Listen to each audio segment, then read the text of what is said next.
Welcome back to Talk Tuesdays. I hope you had a moment to check out the recap episode. The recap episode will let you know where I started from and where we're hopefully going. This is a self-development podcast. I want to get in, give you the goods. Hope that you'll be able to apply them in your life, circumstances, and choices. And I also want to highlight a website that I created, anxietyanonymous.com. It'll just be a database full of resources of practitioners, therapists, resorts, retreats, things that could help you along your self-development journey. They're just fun things, and I think they'll be good for you. But I also think the information isn't publicly available, so the database will have everything. I'm thinking about establishing like an entry fee to get in. I'll see about that. But for now, just check out anxietyanonymous.com. Welcome to another season.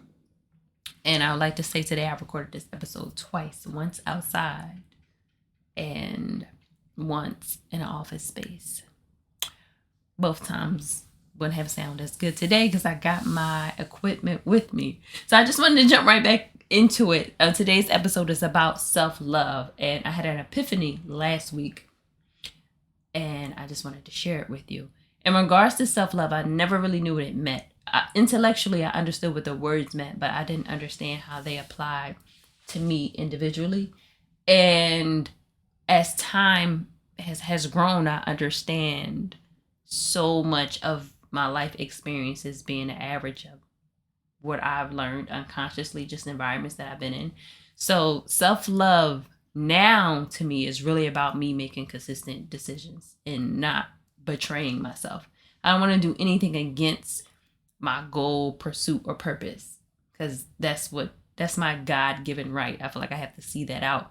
And I think that's the funny thing. I feel like God is like probably laughing, like, because we have free will to do anything, and you can choose these things that have nothing to do with your aligned purpose. But I consider that me making a decision outside of myself as betraying myself.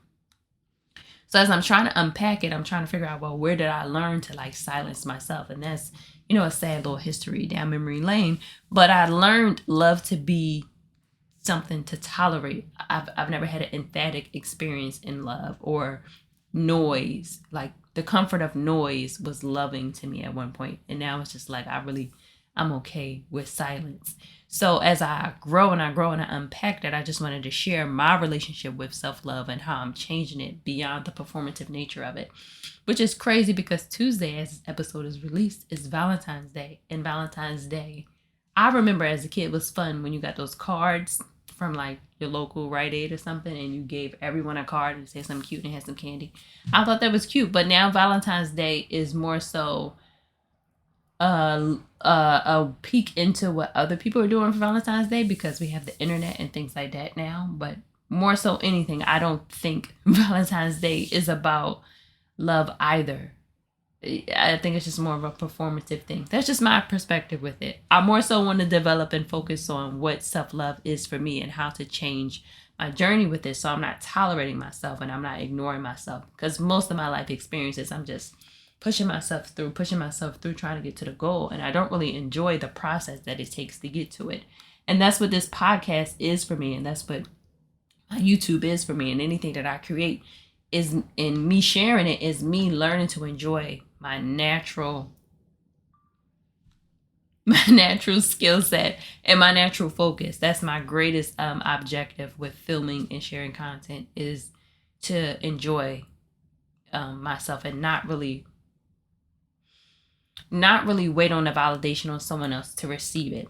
So as far as my self-love journey has gone and me like ignoring myself, I've always practiced self-development. So I wake up early, I do the gratitude, I'm meditating because I do want to feel good, and I'm doing all this stuff, all this work on myself so I can go into an environment that I don't like, because that's all I know. I was from a smaller town, so there was like a limited options in regards to like employment and things like that. So I'll spend most of my day doing something that I don't want to do.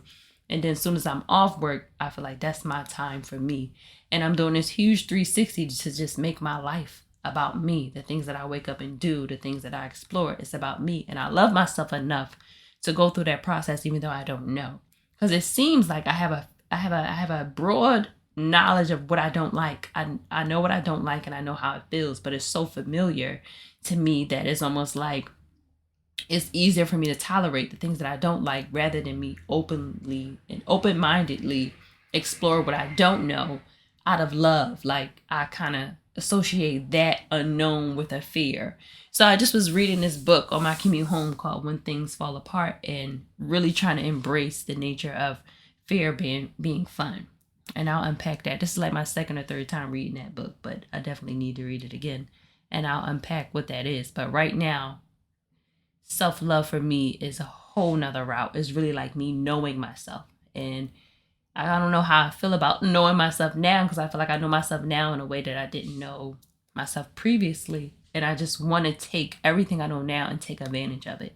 That's my greatest desire for myself. If I know this about myself, I want to act on it. I want to show up, and I want to be able to do this. So I hope I hope that you get what this is. I hope that you have your own journey with self-love and your own understanding. Please share it. Let me know some experiences that you have that are similar beyond the practices, your daily rituals, or what you do to keep your relationship with self-love consistent. How does it operate within your life? That's the big red flag for me right now. I love myself, so I do this thing.